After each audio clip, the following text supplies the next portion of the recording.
My apologies, I'm late.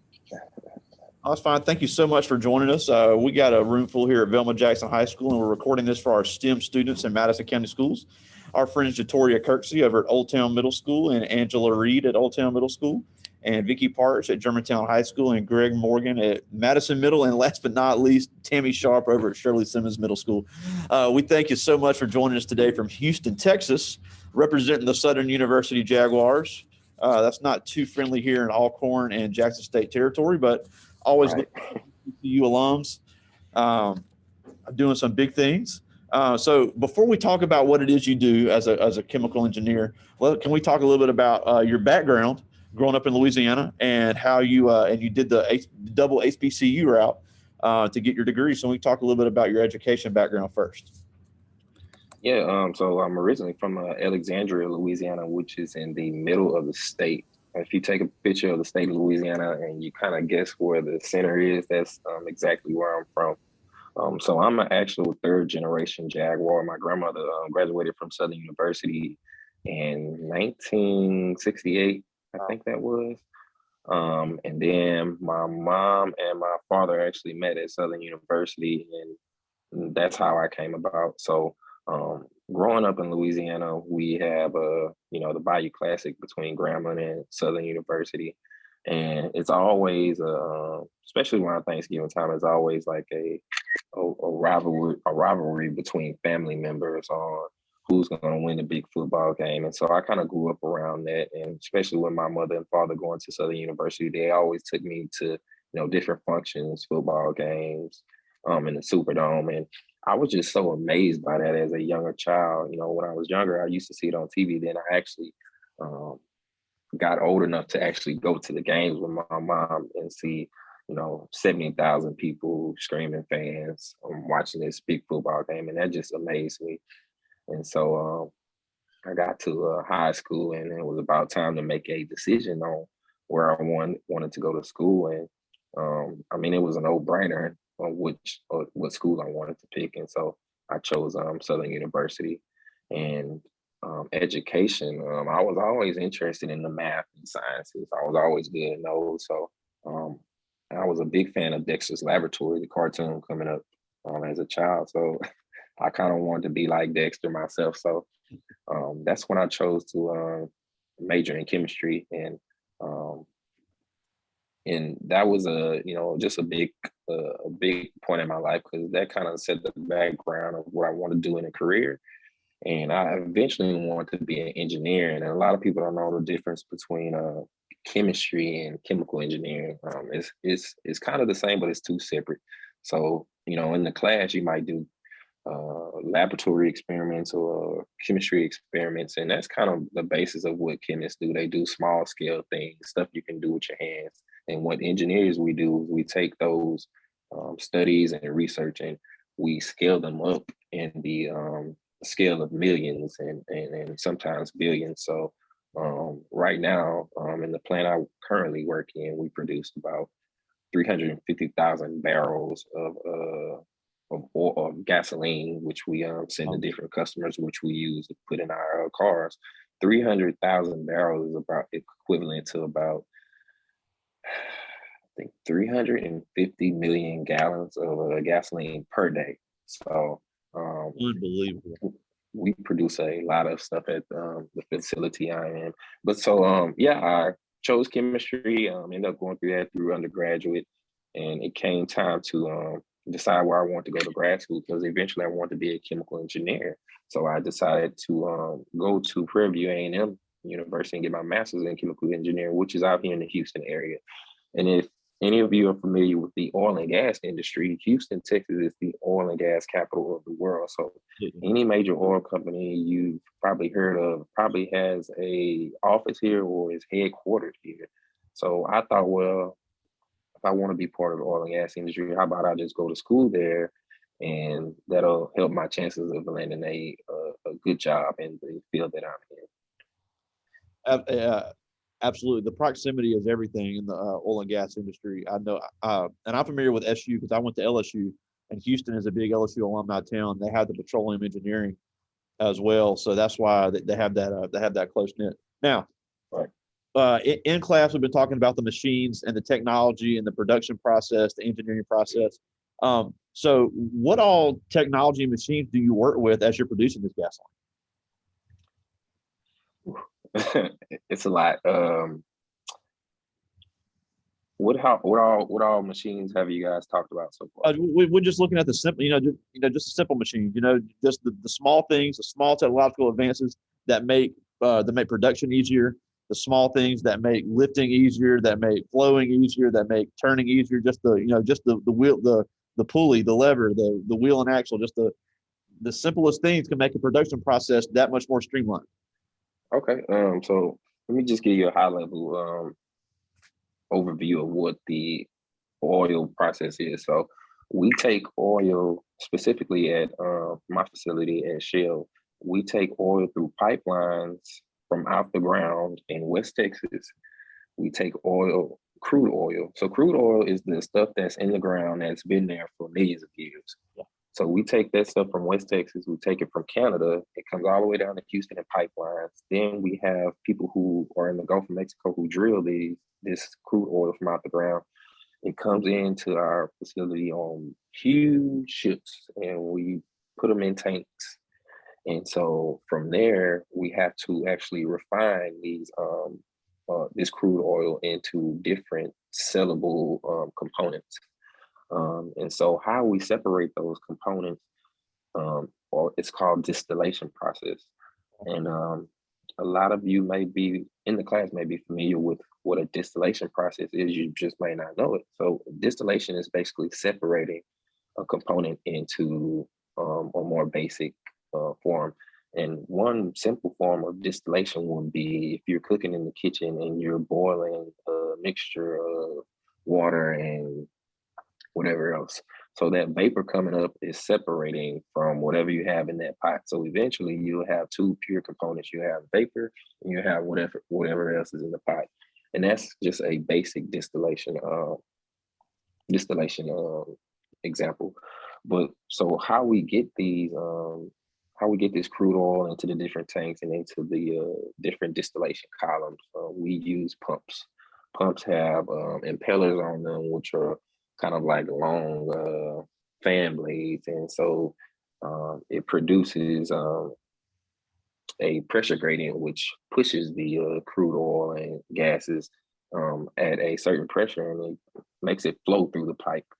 And so these pumps are very important. So if you have a pump that's not working, then you obviously can't produce or push any of the flow or oil through these pipes and get them into these collars and tanks. So we'll have to shut down the process. So pumps and all these moving parts and axles are very important within the plant facilities. And so when we're trying to troubleshoot or figure out what's wrong, we have to use a lot of math and science to figure out what's wrong. There's a lot of different formulas that go in this process of figuring out what's wrong.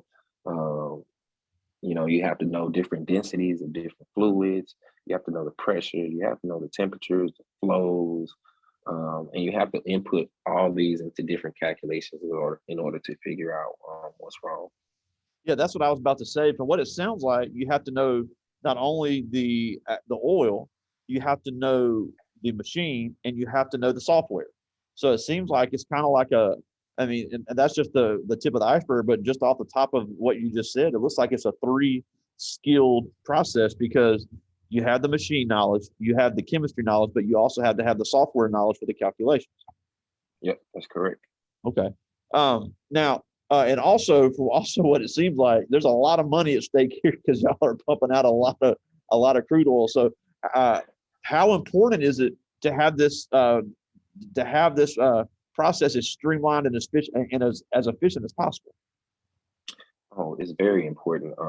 So as a chemical engineer, and I'm actually one of the few chemical engineers on site or at my plant who actually interface with finance, accounting, and other financial entities within the facility. So, like I told you earlier, we pulled all this crude oil in and we put them in tanks. So this is kind of like what we consider our inventory check. We have different meters on the pipelines that can tell us how much how much we have coming in and how much gasoline we're shipping out. So one of my responsibilities is every month at the end of the month, we do closing to basically keep account of how much money we made, how much money we've lost, with how much oil and gas we've shipped in and sent out.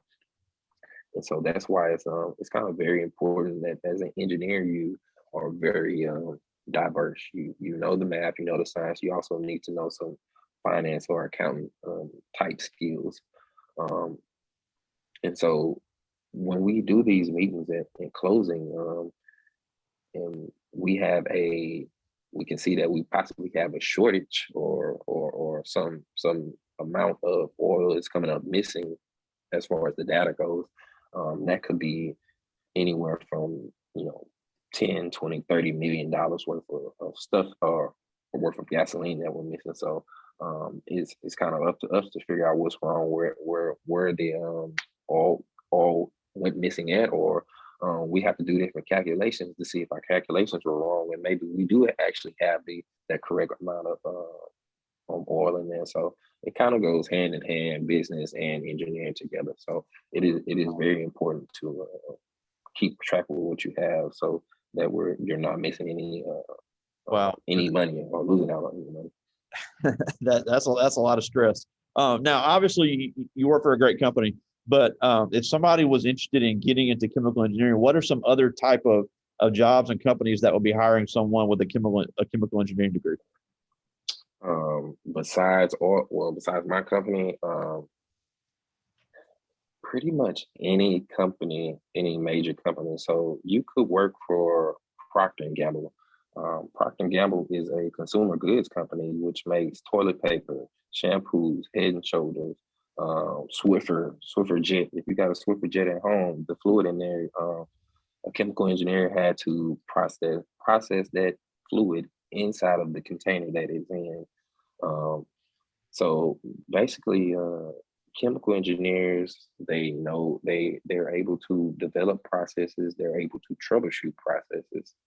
It may not necessarily be chemical related, because at the end of the day, when you have like the different soaps you use, dish detergents, you have to put those dish detergents inside of a cardboard box, and that takes a process to do.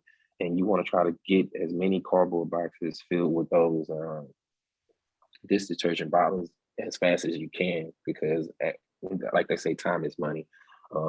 You also could work for Verizon, you can work for Apple, Sony.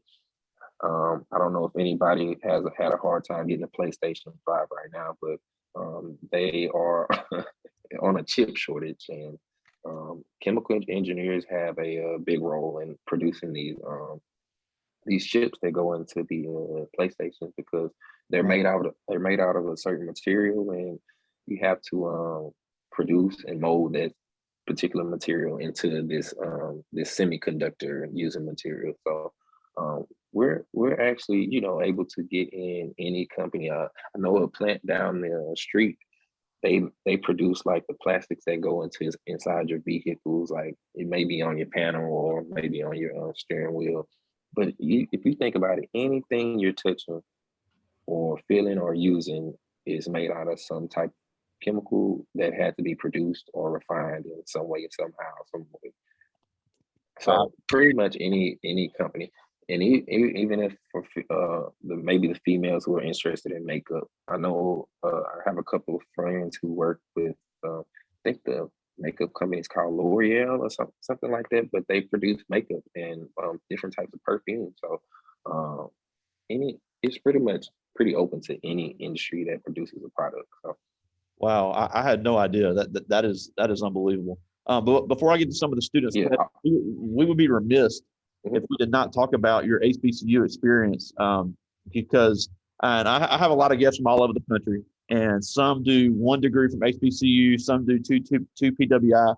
So what made you choose to do 2 degrees from 2 HBCUs rather than 1 HBCU and a PWI, or vice versa? So I of course, my family went to Southern, so that's why I chose to go there. But one of my first internships was with a oil company when I was a sophomore in college. So the people I worked with at that internship, they attended Prairie View and they talked a lot about how good Prairie View was. And I kind of got a chance to see how some of those people worked on the jobs. And so I was like, well, I'm already at a HBCU. I probably can go to another one. And so that's what made me choose to go to another HBCU, just building those relationships on a previous internship and working with those people and seeing kind of how they work. And that's a big thing when you have to figure out what you want to do and when you can see yourself working in that same position, that helps with choosing a school to go to. Absolutely, the networking aspect is so big in not only in career but in your education walk. So that's a great point. I want to mention one more thing about opportunities for chemical engineers. Law school is also an opportunity for chemical engineers too.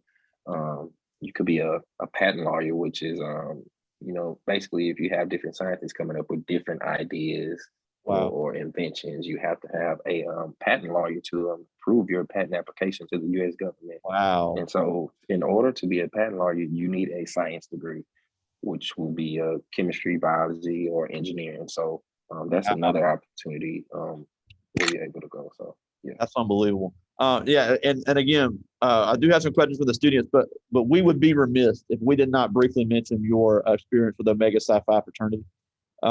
We have a teacher here that's a member of Omega Psi Phi, great organization.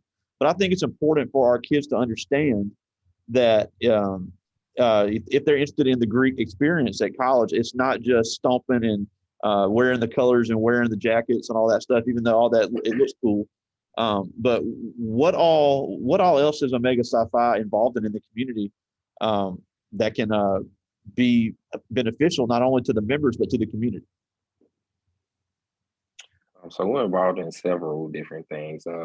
We do turkey drives for Thanksgiving, gift giving for less fortunate families on Christmas, and we try to get creative all the time because sometimes the turkey giving and gift giving on Christmas are kind of cliches and everybody does it. So we try to get creative in the community.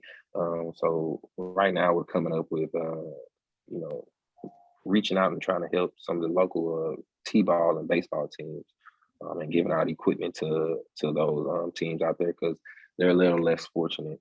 And it's just all about giving back. You have to have a giving heart. And myself, I'm actually coming up this year. I'll be giving out my first scholarship to a high school student, hopefully.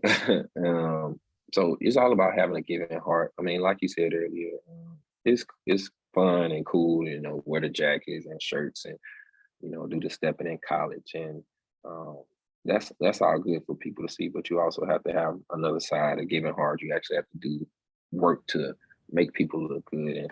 And me, I took very good advantage of my opportunity in the fraternity. I probably got at least $30,000 worth of scholarships. I ran for high positions in the fraternity. One of the positions I ran for was international undergraduate representative, which I was over all the undergraduates in the fraternity nationwide while I was in school. Wow. So basically, while I was in college for 2 years, I was traveling every 2 weeks to different cities and different campuses, giving presentations to undergraduate members. I was afforded the opportunity to give Muhammad Ali a Lifetime Achievement Award. Wow. Maybe a couple months before he died, at his museum in Louisville, Kentucky. I've come across very famous people like Shaquille O'Neal, Vince Carter, Stephen A. Smith, Ray Lewis, Steve Harvey. A lot of influential people that are in the country right now. So I took very good advantage of my opportunity. So if anyone is interested, I would say take full advantage of it and don't just use it as a social aspect. Use it as a networking opportunity to meet people and just kind of use those people to leverage to figure out which way you want to go in life. Yeah, and then one thing that a lot of kids don't understand is you can join after you get out of college. They have the grad chapters in local cities that also do the same stuff. are involved in a lot of the same things, and you're still involved in a great organization. So I'm a huge fan of the MPA. Right. So I just think it's important for our kids to know that it's not just the stomping on the yard and stepping and strolling, even though all that's fun and cool and stuff, but there's so much more that goes into the MPAC organizations, and they do so much and some great scholarship opportunities. But I do want to get to some questions here, and these are all great. This one is first one's from Amaya Dixon. She's a ninth grader, and she asked, "What was the main engineering project that has impacted your company?"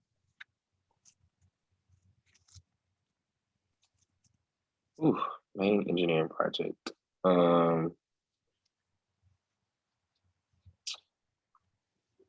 So right now, I kind of alluded to it earlier, but um, when we bring in the crude oil and send out the gasoline, we send it in on pipes and put it into the tanks.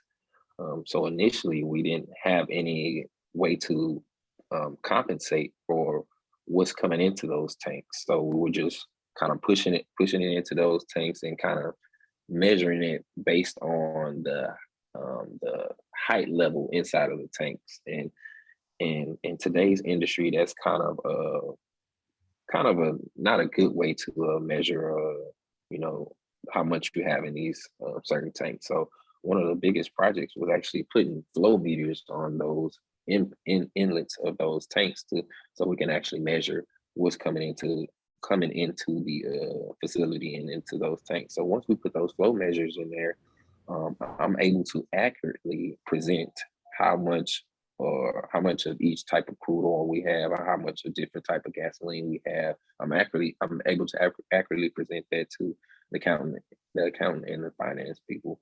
So this project actually saved us over the course of the year, saved us around $150 million, because if you look at, if you look at how much we were missing, and once we put those flow meters in there, we were able to close that gap on how much we were missing. So we found $150 million worth of missing or accounted for oil products or gasoline. So Well, yeah, that was one of the huge projects to the site. I think that affected y'all a lot. Now this is Brian, and he's a sophomore, and he asked, "Do you guys ever find any alternatives to gasoline?" Actually, we do, Brian. So we've actually we have a research and development center out here in Houston, and then they've also built one in Los Angeles, where they're actually doing research on different type of electrical sources of energy. We do different research on bio energy, which may come from like algae and different things in the water. So this is a prime area because Houston is actually built on top of a swamp, or swampish, what I call. And so there's a lot of different bio type uh, chemicals that we use to do research.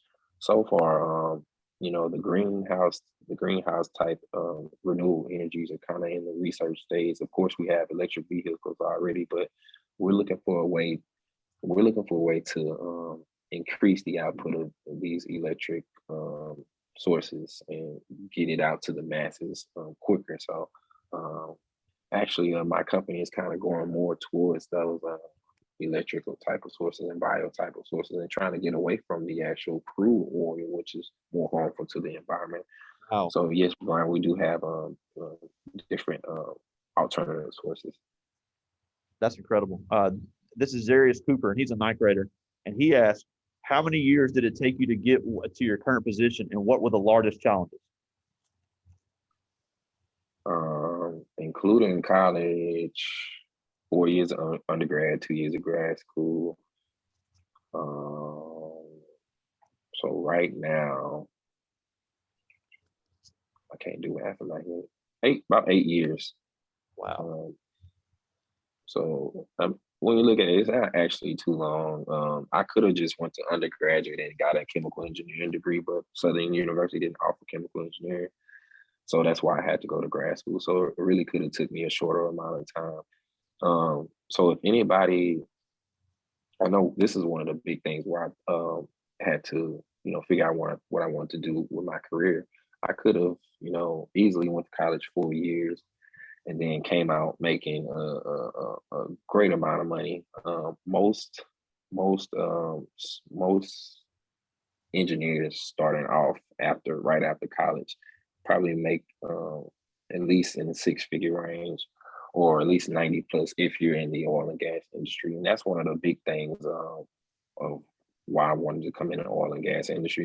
They do compensate very well. And as you get older, this is one of the things you'll probably look at, because of course you have bills to pay and you have other different things to take care of. But I mean, you have to have a financial aspect in your head. So compensation was a very good thing coming out of college. So and I also thought about, if I go to grad school, it's going to take me 2 more years to actually start to get paid. But I said in the end, the compensation, if I wait to get this master's degree, was well worth it. So, but yeah, it took me 8 years to get to this point where I just got one more from the students, and this is from Trevion Blackman. He's in ninth grade, and he asked, "What are the biggest design considerations for your piping system?" biggest design considerations. That sounds like he might know something, or he might know a little bit about piping systems. But from a chemical engineering aspect, we look at flow, we look at area, we look at pressure, we look at temperature. And so I'm actually working on a project right now where I'm actually changing out some piping. And I have to do some pipe sizing calculations, which you have to use the flow, you use the area of the inner diameter of the pipe, and you have to calculate the velocity, and you have to get something called a Reynolds number, which tells you if the flow inside of the pipe is turbulent or if it's kind of mild. Um, so we use different parameters in these, and um, there's a certain what we call pressure drop that happens inside of these pipes. We also use that too. And sometimes you don't want to have as much pressure drop because that affects your process downstream. So we use a variety of different design considerations. And also on the mechanical engineering side, they might look at the material of the pipe and also. So we use a plethora of different design considerations for, piping design and things of that nature. That's awesome. We're almost out of time. We thank you so much for joining us, but I do have one last question for you, and that is, you are a extreme minority in a very underrepresented demographic of your field. I mean, the numbers tell the tale on that. But just like everybody else that's watching with me right now, and like most of the ones that are going to watch this later, you were a young Black student in the South, but now you become a well-compensated chemical engineer in an awesome city for an awesome company.